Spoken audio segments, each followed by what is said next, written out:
Yan. Parang tae. Parang tae ni Gerald. Charis. Tae. Yan ang may-ari ng tae. Yun.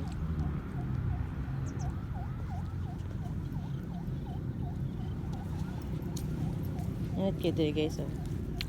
Swimming pool.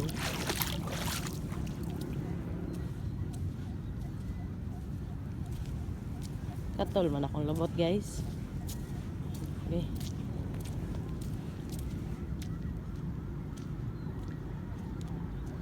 Parang may ano dun oh.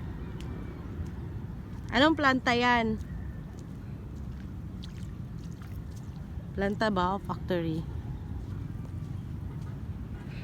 Ganda ng sunrise guys.